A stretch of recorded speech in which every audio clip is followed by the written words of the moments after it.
The Addams Family isn't just a symbol of quirky charm and gothic humor on screen, it's also a mosaic of vivid, often haunting, realities behind the curtain. Beneath the biting wit and unforgettable performances lies a tapestry of heart-wrenching struggles that even Hollywood's most dramatic scripts couldn't invent. Shocking, untimely deaths left fans reeling, relentless battles with inner demons unfolded in silence, and lingering pain followed them like shadows through the corridors of their lives. Their real-life stories unveil a side of fame rarely seen, one marked by resilience, heartbreak, and an unyielding fight to rise above the darkness. This journey, filled with sharp twists of anguish and sorrow, stands as a stark contrast to the on-screen spectacle of humor and eccentricity. It's a vivid reminder of the duality between the dazzling lights of fame and the shadows they often conceal. Prepare to step into a labyrinth of untold tales. The secrets behind Morticia's enigmatic smile, Gomez's piercing gaze, and Wednesday's eerie innocence will leave you chilled to the bone, as you realize that sometimes, the most terrifying stories aren't scripted, they're lived. Parley Baer, 1914–2002. Parley Baer, born on August 5, 1914, played Mr. Henson in 6 episodes of The Addams Family from 1965 to 1966, bringing a touch of uptight conventionalism to the show's eccentric world. A prolific character actor, Baer was a familiar face in American television and film, often portraying stern authority figures or kindly older gentlemen. His career spanned radio, television, and film, but his life off-screen was far less idyllic. Married to actress Ernestine Clark for nearly 54 years, their union was said to be turbulent, marked by long periods of separation due to Baer's relentless work schedule. The couple had no children, which Baer later admitted left a void he never filled. In his later years, Baer suffered from the devastating effects of multiple strokes, which robbed him of his speech and mobility, forcing him into near isolation. He passed away on November 22, 2002, in Los Angeles, at the age of 88, succumbing to complications from a stroke. His passing marked the quiet end of a man who had entertained millions but lived with the burden of unfulfilled personal aspirations. Carolyn Jones, 1930–1983. Carolyn Jones, born on April 28, 1930, was unforgettable as Morticia Addams, the hauntingly elegant matriarch of the Addams Family, appearing in all 64 episodes from 1964 to 1966. Her portrayal of Morticia, poised, sensual, and darkly humorous, cemented her status as an icon of gothic glamour. Behind the camera, however, Jones endured a life riddled with heartache and personal struggles. Her first marriage, to television producer Aaron Spelling, ended in divorce after nearly a decade, with Jones later admitting that her relentless career ambitions strained the union. A second marriage, to actor Herbert Green, also ended in heartbreak. Childless, Jones confided in friends that she felt a profound loneliness despite her professional successes. In the late 1970s, Jones was diagnosed with colon cancer, a battle she fought with characteristic determination while continuing to work in television. Tragically, the disease metastasized, leaving her weakened but defiant until her death on August 3, 1983, at the age of 53. In her final months, she relied on close friends to care for her, as her once vivid life dimmed into solitude. Her death was a poignant reminder of the fragility behind the formidable persona she presented to the world, leaving behind a legacy as complex and enigmatic as Morticia herself. Vito Scotti, 1918–1996. Vito Scotti, born on January 26, 1918, brought comic vitality to the Addams Family in the role of Sam Picasso, appearing in 4 episodes from 1964 to 1965. Known for his versatility, Scotti was a master of accents and comedic timing, often cast as eccentric characters in both film and television. His career was prolific, but behind the humor was a man grappling with personal challenges. Scotti's first marriage ended in divorce, leaving him estranged from his 2 children for much of their upbringing. Friends described him as a workaholic, driven by the fear of failure, a trait that often left his personal relationships in disarray. His second marriage brought some stability, but his relentless dedication to acting took its toll on his health. In his later years, Scotti suffered from heart disease, which, combined with complications from cancer, led to his death on June 5, 1996, at the age of 78. His passing marked the end of a life devoted to bringing laughter to others, even as he struggled to find lasting happiness in his own. Jackie Coogan, 1914–1984. Jackie Coogan, born on October 26, 1914, became an unforgettable figure as Uncle Fester, the zany, light-bulb-biting uncle in the Addams Family, appearing in all 64 episodes from 1964 to 1966. Coogan's performance was a masterclass in physical comedy and oddball charm, earning him enduring recognition. Yet, Coogan's life was marked by profound tragedy and tumult. As a child star, he rose to fame under the guidance of Charlie Chaplin in The Kid, 1921, only to have his earnings squandered by his mother and stepfather. This financial betrayal led to the landmark Coogan Law, designed to protect child actors' earnings. His adult life was equally fraught with difficulties. Married 4 times, Coogan's personal relationships were stormy, with allegations of infidelity and emotional neglect shadowing his unions. His second marriage to actress Betty Grable was particularly tumultuous, ending after only 2 years. Coogan had 4 children, but his relentless work schedule and personal struggles often kept him distant from his family. In his later years, Coogan battled heart and kidney ailments, succumbing to heart failure on March 1, 1984, at the age of 69. His death closed the chapter on a life that had seen the heights of stardom and the depths of betrayal, leaving behind a legacy both inspiring and cautionary. Ted Cassidy, 1932–1979. Ted Cassidy, born on July 31, 1932, brought the towering and stoic Lurch to life in all 64 episodes of The Addams Family. His deep, resonant voice and imposing height, standing at 6 feet 9 inches, made him a natural fit for the role of the loyal butler whose catchphrase, "You rang," became iconic. While his on-screen presence was commanding, Cassidy's personal life was fraught with struggles. Married to Margaret Helen Jesse in 1956, the couple had 2 children, but their union was marked by tension as Cassidy's career demanded long absences and placed immense strain on their family life. His towering stature, the result of acromegaly, a disorder caused by excess growth hormone, not only defined his career but also caused significant health challenges. After The Addams Family, Cassidy found himself typecast, which frustrated his desire for more diverse roles. His career slowed, and he faced growing personal discontent. In 1979, while undergoing surgery to remove a non-malignant tumor related to complications from acromegaly, Cassidy suffered a fatal heart attack at the age of 46. His sudden death left his family and fans grieving the loss of a man who had so much more to give, both professionally and personally. Allyn Joslyn, 1901–1981. Allyn Joslyn, born on July 21, 1901, appeared as Mr. Hilliard in 3 episodes of The Addams Family. Known for his work in film and television, Joslyn often played snobbish or fretful characters, bringing a unique energy to each role. A veteran of the stage before transitioning to Hollywood, Joslyn's career was one of steady work but seldom great acclaim. Off-screen, his life was relatively quiet but not without its share of sadness. Married to Dorothy Yockel for over 50 years, their relationship was stable but childless, a reality that reportedly weighed heavily on Joslyn in his later years. As his career waned in the 1960s, Joslyn retreated from the spotlight, leading a reclusive life that many close to him described as lonely. He passed away on January 21, 1981, at the age of 79, from heart failure.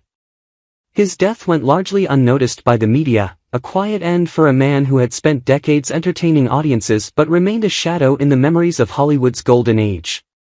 Marie Blake, 1895–1978. Marie Blake, born on August 21, 1895, portrayed Grandmama, the witchy and mischievous elder of the Addams household, in all 64 episodes of The Addams Family. Her performance exuded a delightful eccentricity, contributing to the show's macabre charm. Behind the scenes, Blake was the younger sister of famed actress Jeanette MacDonald, a legacy that often left her overshadowed and struggling to carve out her own identity. Though she enjoyed a career in Hollywood that spanned decades, often appearing in supporting roles, Blake's personal life was riddled with sorrow. Twice married, her first union ended in heartbreak when her husband passed away unexpectedly. Her second marriage to bandleader Bent Wade was tumultuous, marked by financial instability and emotional strain. Blake's later years were marred by ill health and a quiet retirement that left her distant from the industry she had once loved. She died on January 23, 1978, at the age of 82, after a long battle with heart disease. Her death was a poignant reminder of the fleeting nature of fame, as she faded into obscurity despite her memorable contributions to one of television's most iconic families. Margaret Hamilton, 1902–1985. Margaret Hamilton, born on December 9, 1902, guest-starred as Granny Frump in 3 episodes of The Addams Family, bringing her signature quirky intensity to the role of Morticia's mother. Hamilton was already a Hollywood legend, best known for her terrifying turn as the Wicked Witch of the West in The Wizard of Oz, 1939. However, the fame that came with her iconic role often came at a cost. Typecast as a villain, Hamilton found it difficult to secure roles that showcased her range, and she struggled with the public's inability to separate her from the terrifying witch who haunted children's nightmares.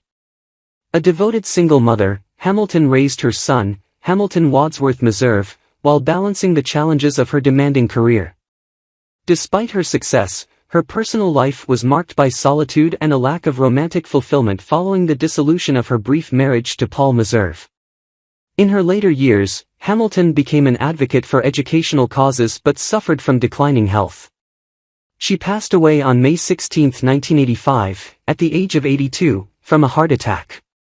Her death marked the end of a life filled with both triumph and struggle, as the woman behind one of cinema's most enduring villains left a legacy both complex and unforgettable. Felix Silla, 1937–2021. Felix Silla, born on January 11, 1937, delighted audiences as Cousin Itt, the bizarrely lovable and entirely hirsute relative of the Addams clan, appearing in 16 episodes of The Addams Family. With his petite stature, standing just under 4 feet tall, Silla was uniquely suited for the physical demands of the role, though he remained unrecognizable beneath the flowing wig and sunglasses that defined the character. Silla's life off-screen, however, was far from the whimsical eccentricity of Cousin Itt. Born in a small Italian village, he emigrated to the United States in search of opportunity, eventually finding work as a stunt performer and actor. Despite a prolific career in Hollywood, appearing in roles such as Twiki in Buck Rogers in the 25th Century and working on Star Wars, Return of the Jedi, Silla often lamented his lack of recognition due to his roles being hidden behind costumes or makeup. Silla's personal life was more stable than many of his contemporaries, as he enjoyed a long marriage to his wife, Sue, with whom he had 2 children. However, tragedy struck in his later years when he was diagnosed with pancreatic cancer. After battling the disease with resilience, he passed away on April 16, 2021, at the age of 84. His death marked the end of a quiet but impactful career that left a unique imprint on the entertainment industry, even as his face remained a mystery to most who knew his work. Bill Baldwin, 1913–1982. Bill Baldwin, born on November 26, 1913, lent his voice to the Addams Family as the announcer, a role he fulfilled across 3 episodes from 1964 to 1965. A veteran broadcaster and announcer, Baldwin was known for his smooth, commanding voice, which lent gravitas to countless projects. However, his career as a television announcer never achieved the recognition or acclaim he hoped for, leaving him in the shadow of more prominent figures in his field. His life was further marred by personal struggles, including a series of tumultuous romantic relationships and a strained connection with his children, who reportedly felt neglected due to his relentless dedication to his work. Baldwin's final years were marked by declining health and financial difficulties, as opportunities in his field became increasingly scarce. On November 17, 1982, just days before his 69th birthday, Baldwin died of a heart attack. His passing, like much of his career, went largely unnoticed, a quiet end for a man whose voice had reached millions yet whose personal struggles often remained hidden behind the microphone. Eddie Quillin, 1907–1990. Eddie Quillin, born on March 31, 1907, brought his comedic charm to the role of Clyde Arbogast in 5 episodes of The Addams Family from 1964 to 1966. Quillin's career began during the silent film era, where he earned recognition as a young leading man in light-hearted comedies.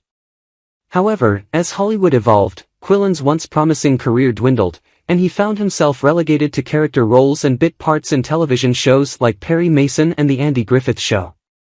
Despite his cheerful on-screen persona, Quillin faced many personal struggles, including bouts of financial instability after his early stardom faded. His romantic life remained elusive, as he never married nor had children, leading to a sense of isolation in his later years. Quillin's declining health in the 1980s marked a somber end to his life. He suffered from heart problems and the lingering effects of a stroke, which left him frail and dependent on care. He passed away on July 19, 1990, at the Motion Picture and Television Country House and Hospital, a haven for aging Hollywood actors, where he spent his final years reflecting on a career filled with both triumphs and heartbreak. Jimmy Cross, 1907–1981. Jimmy Cross, born on February 1, 1907, played Benny in 3 episodes of The Addams Family from 1964 to 1965. Known for his ability to add a touch of quirky humor to his roles, Cross carved out a modest career as a character actor in films and television. However, he struggled to find steady work, and his career was marked by long periods of unemployment. Off-screen, Cross faced personal turmoil, including a tumultuous marriage that ended in divorce and estranged relationships with his children, who reportedly resented his absence during their upbringing. As he aged, Cross's financial troubles deepened, and he was forced to take odd jobs to support himself. His health began to decline rapidly in the late 1970s, and he died of a heart attack on April 28, 1981, at the age of 74. His death was quiet and largely unremarked upon, a tragic reflection of a life spent striving for recognition in an unforgiving industry that often overlooked his contributions. George Petrie, 1912–1997. George Petrie, born on November 16, 1912, portrayed Dr. Black in 2 episodes of The Addams Family during its 1964–1966 run. Known for his steadfast professionalism, Petrie enjoyed a long career in television, appearing in classic series like The Honeymooners and Perry Mason. While his presence on screen exuded warmth and charm, his private life was far more turbulent. His marriage suffered under the strain of his demanding career, leading to frequent arguments and emotional distance between him and his spouse. Petrie also struggled to connect with his children, who often viewed him as an absentee father lost in the Hollywood grind. Petrie's later years were marked by the slow, cruel decline of Alzheimer's disease, which robbed him of his memories and the sharp wit that had defined his career. He passed away on his 85th birthday, November 16, 1997, leaving behind a bittersweet legacy. His death served as a stark reminder of the sacrifices actors often make in their pursuit of artistic success. Hugh Sanders, 1911–1966. Hugh Sanders, born on March 13, 1911, appeared as Bosley Swain in 2 episodes of The Addams Family between 1964 and 1965. A prolific character actor, Sanders brought gravitas to every role he played, his deep voice and commanding presence making him a natural fit for authority figures like policemen, judges, and businessmen. While his career appeared stable, his personal life was anything but. Sanders struggled with chronic health issues for much of his life, including debilitating bouts of high blood pressure. His marriage, though long-lasting, was rumored to be fraught with tension, exacerbated by his frequent absences and his battle with physical ailments. Tragically, Sanders' life came to an abrupt end when he suffered a heart attack on January 9, 1966, at the age of 54. His untimely death cut short a career that, while successful, had been marked by unfulfilled dreams and the quiet toll of his declining health. Sanders left behind a grieving family and a legacy of performances that showcased his depth and talent, even as his personal struggles remained largely hidden from public view. Leonard Bremen, born in 1915, portrayed the role of the first moving man in 3 episodes of The Addams Family, 1964–1966. Bremen's life was marked by a series of challenges and disappointments. Known for his unassuming yet effective performances, he never achieved significant stardom, but his career persisted in supporting roles. Behind the scenes, his personal life was marked by a troubled marriage and an inability to find lasting happiness in his relationships. His family life was often overshadowed by financial struggles, and despite his steady work, he never found the fame that some of his contemporaries enjoyed. Tragically, Bremen's death came in 1986, but the circumstances surrounding his passing were often shrouded in mystery. It is said that his death was linked to a prolonged illness that had weakened his body over the years, a quiet end for an actor who had quietly faded from the spotlight. Natalie Masters, born in 1915, appeared in The Addams Family, 1964 to 1966, in the role of Mrs. Henson, a character that allowed her a brief, but memorable, opportunity to showcase her acting skills. Masters' career, however, was not as prosperous as she had hoped. Much of her life was filled with struggles to make her mark in Hollywood, where she often found herself relegated to minor roles. Her personal life was no less turbulent. Married to an often absent husband, Masters grappled with the emotional burden of raising children alone. Her relationship with her children was strained, as her career demands led to an emotional distance that left deep scars in her family. In her later years, Masters became increasingly withdrawn, suffering from depression and the isolation that often accompanies a fading career. She passed away in 1986 as well, after a series of health complications. Her death was attributed to complications related to cancer, and it occurred after a long battle with the disease that had, much like the roles she played, cast a long shadow over her final years. Barry Kelley was born in 1908, a seasoned actor whose career spanned multiple decades in both film and television. He portrayed James Ferguson in 2 episodes of The Addams Family in 1964 to 1965. Though his role was relatively minor, Kelley's presence on screen reflected his vast experience in Hollywood. Sadly, his personal life was marred by professional struggles and family turmoil. His career took a slow decline in the 1960s, which contributed to a period of isolation. Kelley was known to have faced personal hardships, including strained relationships with both colleagues and family members, who often noted his tendency toward bitterness. His romantic relationships were marked by brief, unfulfilling marriages, and his relationships with his children were distant, with reports indicating a lack of closeness. Barry Kelley died in 1991 at the age of 83. His death was due to complications from cancer, a battle he fought privately and largely away from the public eye. The loss of such an experienced actor, however, didn't gain much attention, overshadowed by the more glamorous figures of his time. George Barrows, born in 1914, was known for his role as Gorgo, the monstrous yet comical character in The Addams Family. Barrows, often relegated to playing large, imposing characters due to his tall stature, found work primarily in roles that involved physicality rather than emotional depth. While his performances on The Addams Family were light-hearted and memorable, Barrow's personal life was anything but cheerful. He faced a number of challenges throughout his life, including financial difficulties, strained relationships, and battles with his mental health. His marriages were particularly troubled, leading to multiple divorces, and he rarely found lasting happiness in his romantic endeavors. His relationship with his children, if any, was often described as detached, and the emotional connection appeared to be largely absent. Barrow's later years were marked by a decline in health, exacerbated by alcoholism, a condition he struggled with for many years. In 1994, George Barrows passed away from complications related to his alcoholism, at the age of 75. His death, largely unremarked upon in the media, symbolized the tragic end to a career that never quite reached the heights that his imposing presence might have suggested. How do you feel about the passing of the beloved actors from The Addams Family? Which one do you miss the most? Share your thoughts in the comments below, and don't forget to subscribe to our channel and turn on notifications so you never miss a single one of our latest videos. The shadows of these iconic figures still linger, and their legacy continues to haunt the hearts of their fans. Which memory of theirs will you keep in the dark corners of your mind forever?